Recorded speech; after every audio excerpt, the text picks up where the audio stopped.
So I left the narcissist. I moved on to a new relationship. Now I'm having issues. I don't trust anyone. I'm afraid that everyone's going to hurt me. That's something that resonates with you, that you've experienced, or you're afraid of experiencing that. Keep watching. I'm going to give you some tips on how to deal with that particular scenario. Everyone, it's Twana Michelle, mental health therapist and certified clinical trauma therapist. And you heard the topic. That's what we're going to talk about today. Good for you if you have finally gotten yourself away from the narcissist. You are out of that relationship. I'm assuming that's where you are if you're here, or if you're not quite there yet, you're thinking about it, you want to be. It's a journey, it's a process, it takes some time. So this is a question that I get asked often, and I do want to talk about this. So I'm going to give you 10 tips on how you can trust a romantic partner again after leaving a toxic, abusive, narcissistic relationship. The very first thing that I'm going to say is you really need to take some time to heal and focus on yourself. Focus on nurturing your relationship with yourself. Focus on grief. Focus on identifying the original wound, how you ended up in this relationship. Do you have patterns of unhealthy, abusive relationships? What is your role in that? Not fault, right? It's not your fault that you end up in these situations, but what is your role? Do I have a history of any type of attachment trauma that I am recycling and recreating? Do I have wounds related to family of origin, caregivers? Am I drawn to partners who are unhealthy in some way, who are not capable of having a healthy, loving relationship? So I think you need to take some time and really focus on doing that work. And I think you need to wait about a year before getting into another romantic relationship. Many people jump in these relationships too fast, too soon, and they find that they have basically entered into a similar relationship with a different person. You have to take the time to heal, to understand yourself, to choose differently. Otherwise, you're gonna continue to repeat the pattern. The second thing that you want to do is learn about healthy relationships. Many of us who have a pattern of these dysfunctional relationships with these toxic people, we haven't been in healthy relationships. We have not witnessed healthy relationships.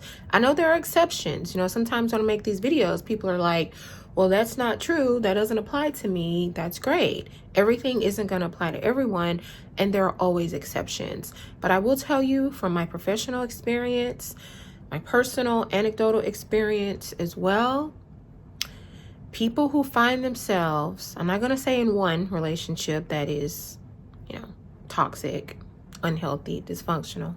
People who find themselves in patterns of unhealthy relationships often have not been exposed to healthy relationships. They don't know what it looks like. And so they're kind of learning as they go.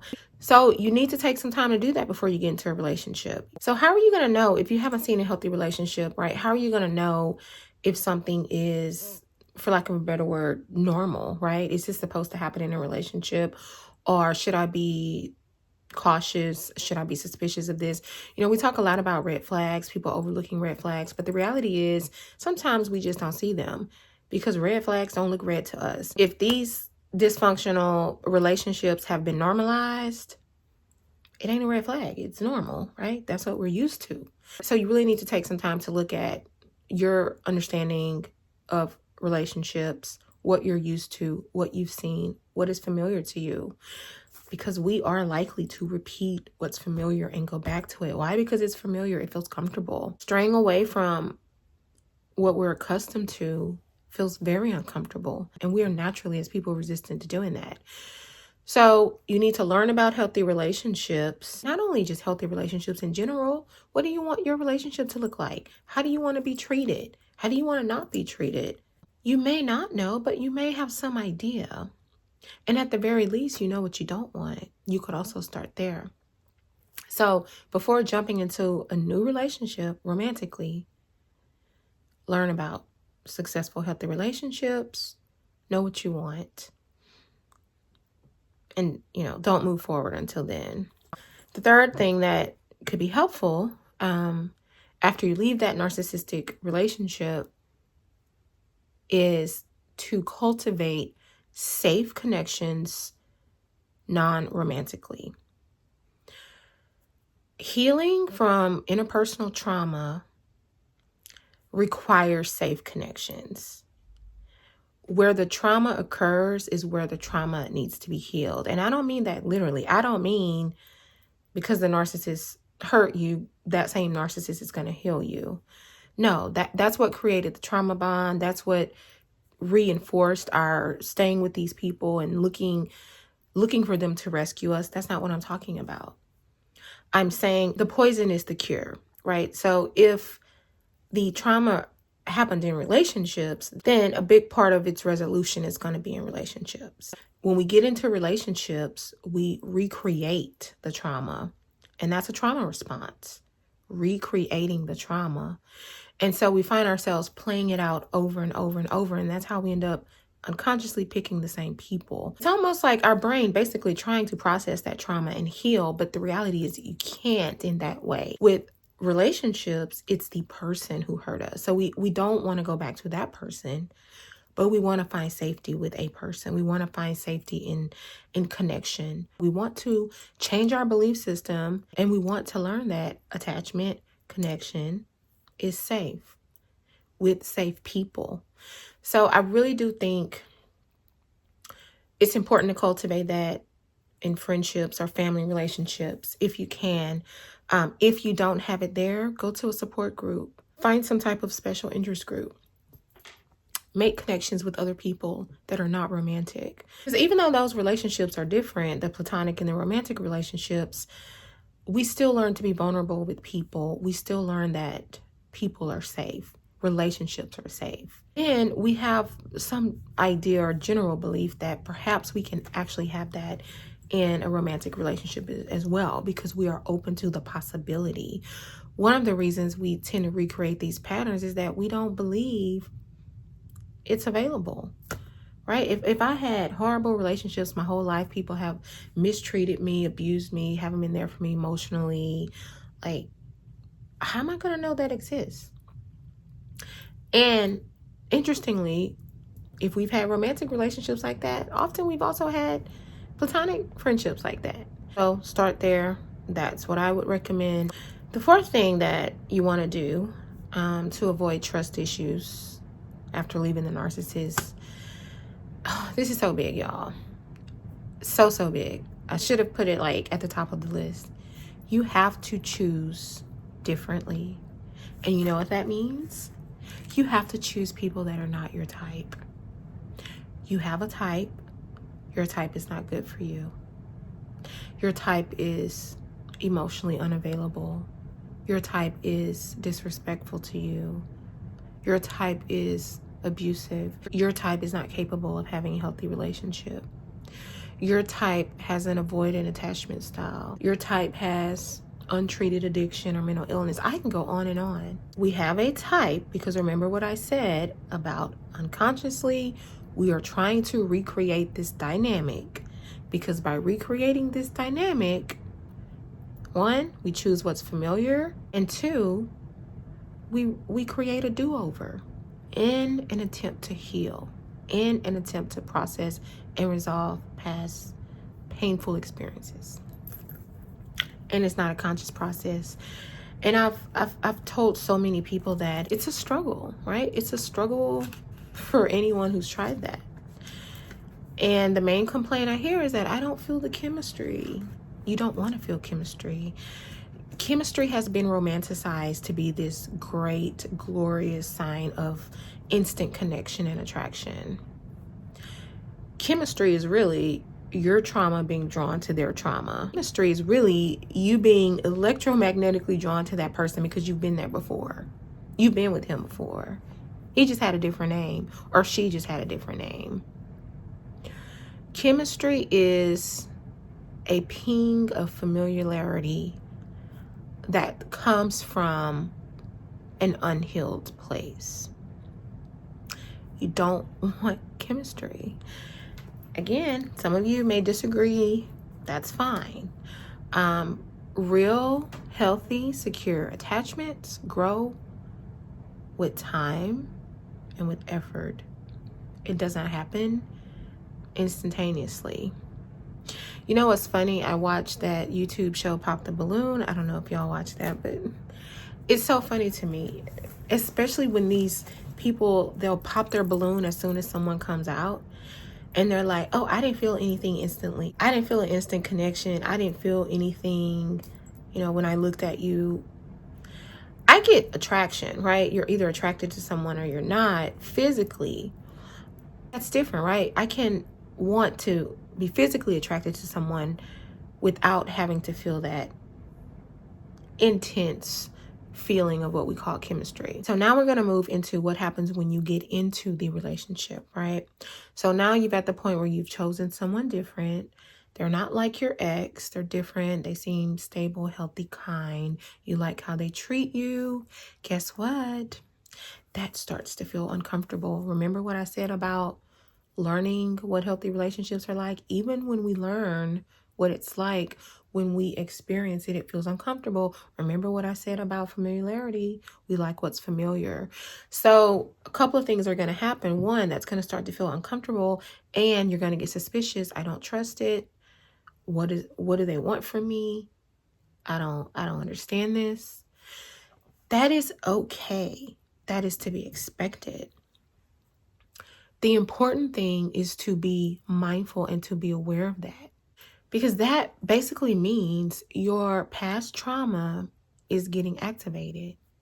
Those past painful experiences that you've had, the feelings, memories, and bodily sensations associated with that is getting triggered in this relationship. That's to be expected. So you have to be aware of that. And you're going to need tools. So I talked about the healing process. Remember, make sure you're doing that with a professional who can help to give you some tools. You need some grounding tools so that you can take yourself out of this emotional flashback, which is what a trigger is, and ground yourself into the present moment. So you can practice mindfulness skills. So you can be aware of what you're feeling, where you're feeling it, what's causing it, how to honor that feeling, how to nurture yourself instead of reacting. The goal is to not react off of this trigger. You want to process it and maybe even do some journaling and maybe ask yourself, is this a real problem that is actually occurring in my present life? Or does this feel like something I've experienced in my past? Very important question. Write it down. Ask yourself that. Number one, notice when you're triggered. Ask yourself what you're feeling, where you're feeling it, what caused the feeling. Honor the feeling. Nurture and take care of yourself. And then ask yourself, was the precipitant of this moment that activated me, was it like real in this relationship, or did it remind me of my past? You'll need to practice doing that over and over and over in your relationship with your new person,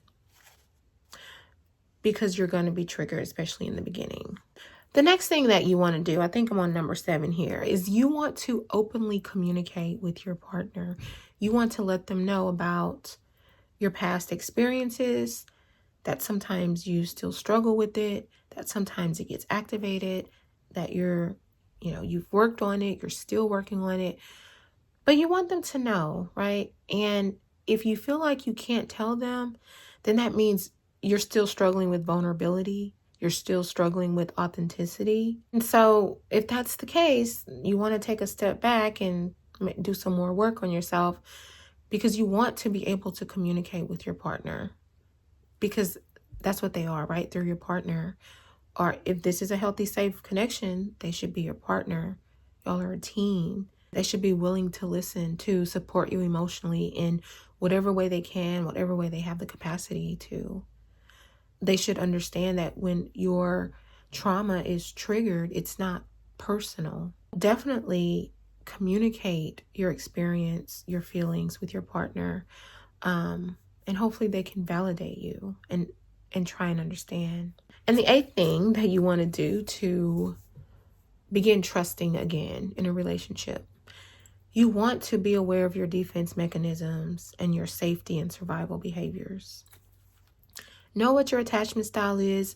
Know what you tend to do when you feel hurt, rejected. You want to be aware of what you tend to do to sort of protect yourself when you feel injured in these relationships. Because remember, if you have a history of developmental attachment and personal trauma, relationships are the war zone. You get triggered, right? Until you're healed enough and that starts to happen less. But if a relationship is the war zone and I'm getting triggered because maybe my partner and I just had, an argument, or maybe they've been too busy and I feel ignored, or maybe I wanted to go somewhere and they didn't want to go and I feel rejected. Like, any of these things can cause those old beliefs about relationships and connections to resurface. So you'll be activated. And when you're activated, your protective, defense, survival mechanisms will kick in. What does that look like for you? What do you do? Do you shut down and just refuse to talk? Do you become angry? Do you lash out? You're basically going to go into whatever your version of fight or flight is. That's what's going to happen. And so you have to be aware, am I getting like agitated and aggressive and trying to start a fight because I feel ignored? Am I shutting down and pulling away myself because I'm afraid that he's going to reject me? So you have to be aware of those protective behaviors, and you have to remind yourself that they're no longer warranted. There was a time when they were. You had to find some way to survive a chaotic home environment as a child. You had to find some way to survive, abusive relationships as an adult. And so we've learned ways to protect ourselves psychologically, and maybe even learn ways to protect ourselves physically. But we also have to know when there's no need for that. Because what's going to happen is that is going to cause damage to the relationship. And that's not what we want. So we want to be aware of what those defensive behaviors are. And we want to work on changing that. And that goes back to the previous point that I made about the communication. Communicate what you're feeling. If you are aware, right? You have to first have your awareness of it and be able to talk to your partner about it. So the next thing that you want to do here is you want to be able to set boundaries. You want to be able to not only communicate how you feel, but you also want to be able to communicate when you have a problem with something and set a boundary if it needs to be set. Because one of the things that we haven't done in these toxic relationships is we haven't set boundaries. We accepted and allowed a lot of mistreatment, a lot of hurtful behavior. In a healthy relationship, and in order to trust, you have to be able to set boundaries. And let me tell you why. Because you have to learn that there are people who will respect my boundaries. There are people who will say, I'm sorry that what I did made you feel that way, and I don't want to hurt you. So I will change this behavior. So this will not happen again. They're not going to get defensive and manipulate you and gaslight you and make you doubt your own reality and make you think that, well, maybe I am wrong. I shouldn't have even said anything. No. So you start to learn, wow, people actually respect my feelings and boundaries. And the more that happens, the more you trust them, the more they feel safe. So you want to know how to set these boundaries. And when someone respects them, it's just such an incredible feeling because you didn't know that occurred. Number 9, you want to continue your healing journey while you're in the relationship. It is a lifelong journey. I'm not saying you have to be in therapy your whole life. You do need to be in therapy long term, at least a year, 2 at best, if you have complex trauma. Let me tell you guys, as a therapist, a trauma therapist who works with lots of clients with complex trauma, those that I see making life-changing transitions and healing in their lives have been in therapy a year, year and a half, 2 years. Because the first year, you're just doing foundational work. First year, we're still trying to manage these trauma symptoms. We're still trying to learn all the tools. We're still trying to learn what activates our trauma, how to keep ourselves stabilized and regulated. We're still trying to figure it out just so we can, have the capacity to be able to really process trauma and really start to see how it shapes our lives when we're able to heal from it. We start to see the fruits of our labor, so to speak, after being in therapy for a while. And it's incredible. Everyone cannot be in therapy that long. That's okay. And I'm not saying you have to be in therapy your whole life, but you do have to keep doing some work on yourself. Self-work with complex trauma should never end. What does that mean? That means, what do I do for my daily self-care? Yes, daily. Self-care should be daily. What do I do to take care of myself every day? How do I process my emotions? Am I maintaining safe social connections? Am I continuing to work on self-love and self-worth? Am I growing in the ways that I would like? Do I have goals that I'm accomplishing? Do I have residual trauma feelings that show up from time to time that I need to continue working on? Probably yes. And there are going to be anniversaries of trauma. There are going to be holidays. There are going to be reminders.